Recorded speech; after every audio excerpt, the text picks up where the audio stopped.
What up, guys? So, I said I would make this video if I felt like the NBA wasn't rigged. And what we were given the privilege of seeing last night is what the NBA should be every single day, guys. This is what happens when the refs swallow their fucking pride, swallow their shitty ass, pussy ass ego, and just let the players play fucking basketball. We have absolutely incredible, seriously, once in a lifetime events happening. Those Knicks fans, fans across the world, fans who lost hundreds of dollars like me, we will never forget this loss. And the Pacers, like every single one of those players, every single person of that organization, every single fan, they are never going to forget that excellent win. And man, let's talk about what the Pacers did right first. Number one, they never give up. For a single second, they did not give up on either end of the floor. Aaron Nesmith, he believed they could win that game with 55 seconds left, with 2 minutes left, with 3 minutes left, with 6 minutes left. Regardless, they were not looking at the scoreboard. They were thinking about what can I do right now to win this game? And that's why they won the game. This is a huge momentum swing. It went from the Knicks putting the beat down on the Pacers, setting the tone for this series, and showing if they play as a team and they play good ball, the Pacers have zero chance. That is not the case, obviously. The Pacers showed if the Knicks don't play their best ball and team ball the entire game, they're going to lose this series pretty quickly. Let's get to the coaching, because as I said in my short, and I did record a video I didn't post, coaching is going to be the difference in this series, guys. Both these teams match up extremely well with each other, and whichever coach is willing to adapt and can make the best adaptations is going to win. Rick Carlisle, he called a timeout with I think 5 minutes left, and it was his second to last timeout. And it was exactly what his team needed. Let me make sure of that. I believe it was at 7 minutes, 27 seconds that Indiana called their second to last timeout. And I was like, holy shit. It was a crazy timeout to me, but I understood it. I understood exactly why Carlisle was calling it. Because he felt like it was now or never. They were either going to put their foot down and start playing some real grown-ass man ball, or else they were going to get shit stomped on. And a lot of people probably were critical of that. But this is where knowing your team and being a good coach really matters. Now, aside from that, obviously, Thibodeau was completely outcoached. Thibodeau's rotations, allowing OG to continue to be in the game when Deuce McBride was absolutely on fire is just psychotic, man. OG was doing nothing, man. I know he had 3 blocks, 3 steals or something, which is crazy. It didn't matter. He was so bad on the offensive end, and his defense was not good. And that's the thing, people conflate getting stocks, defensive stocks, which are blocks and steals, with being a good defender. And yes, a good defender can get blocks and steals, but you don't need to. You can be the best defender in the league with 0 blocks and 0 steals. Seriously. It has nothing to do with being a great defender. And Thibbs, that's not why he left OG in, because he was getting those stats. It's because he does not know how to make rotational changes based on the game at the very moment.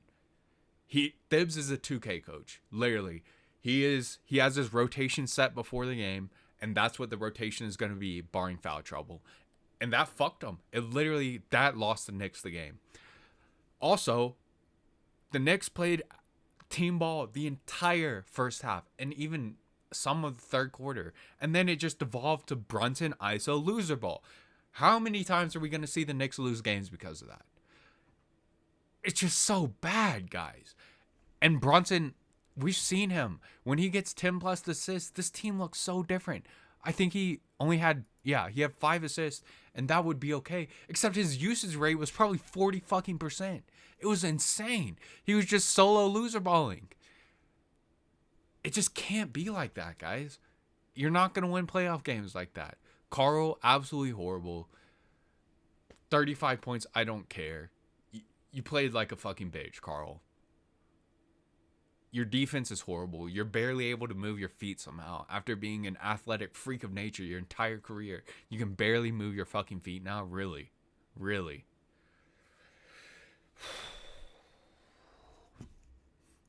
And here's the craziest thing, guys.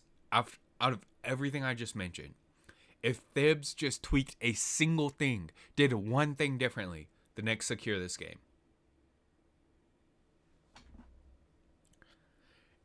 And on the other hand, you have the Pacers. Rick Carlisle did exactly what he needed to win this game and made adjustments, was bold, and led his team. Thibodeau didn't lead shit.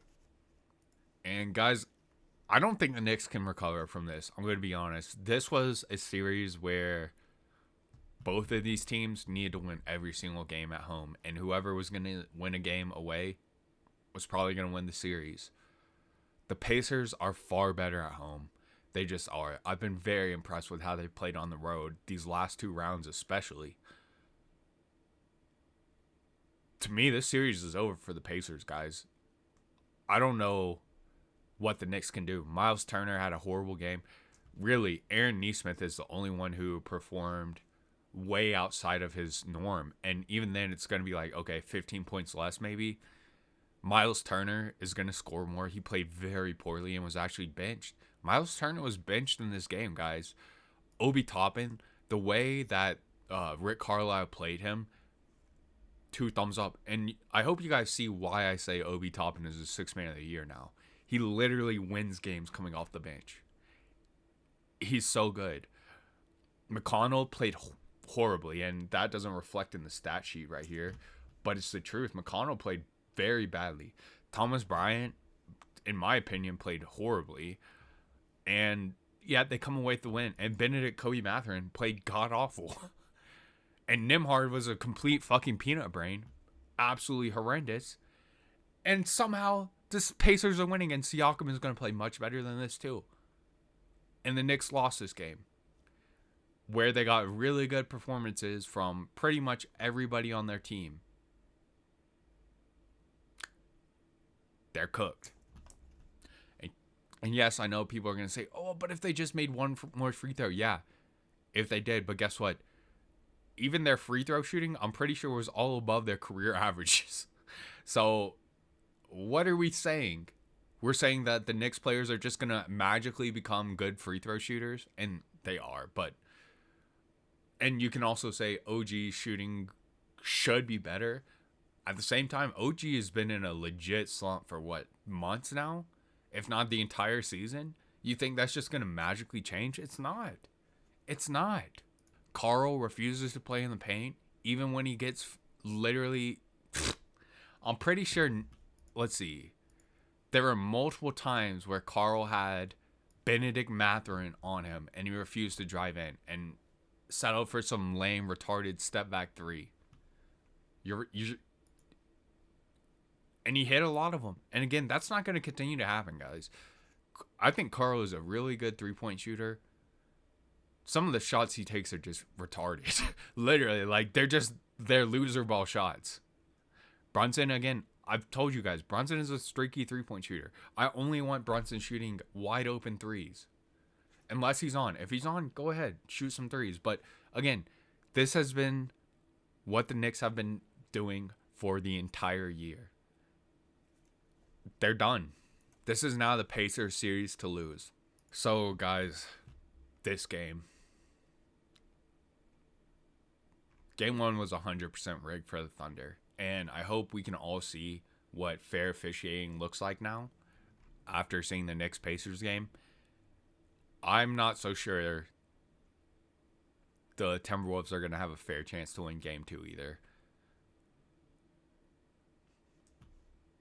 So, if the refs have just stayed out of this game, guys,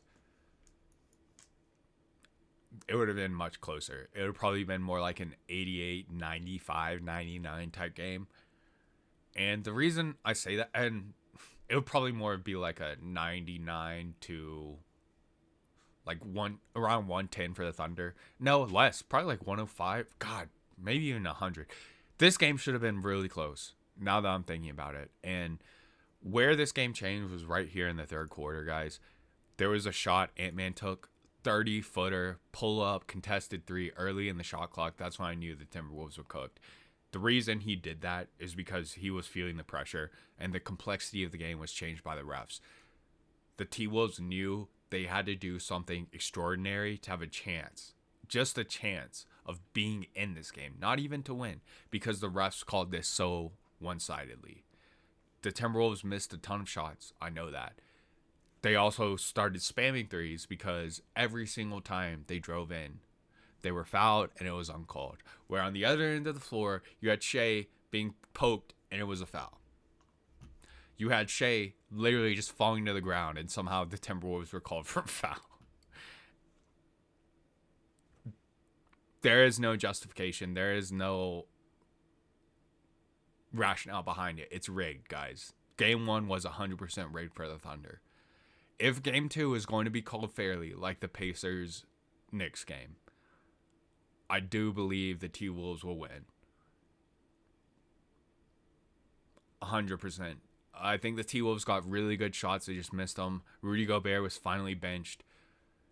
If Rudy Gobert is going to be on a short leash, I think the T-Wolves will win. And yes, Rudy Gobert is that bad, guys. And here is how you know something is really wrong. You see these points in the paint right here? 20-54.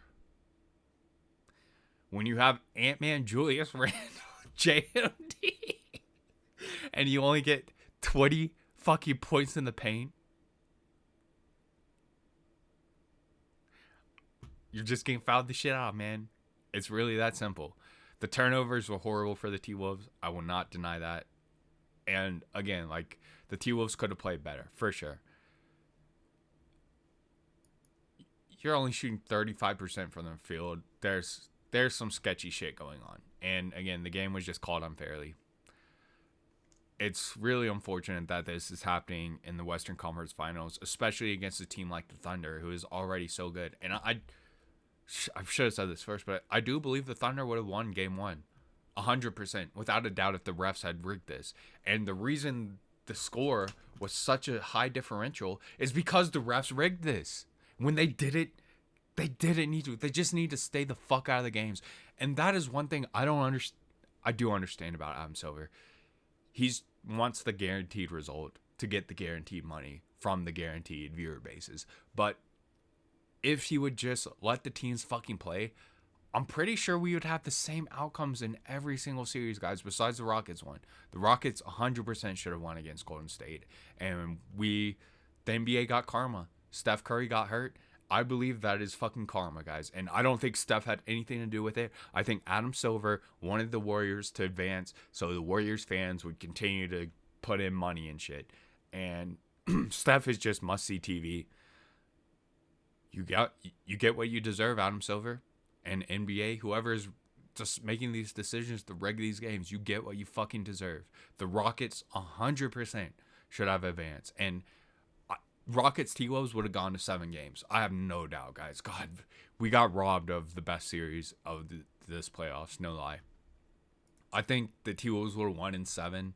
Ant-Man, for some reason, if you guys don't know, Ant-Man shoots, I wouldn't say way better, but better on the road, for sure. And man, we would have got to see him versus Amon Thompson.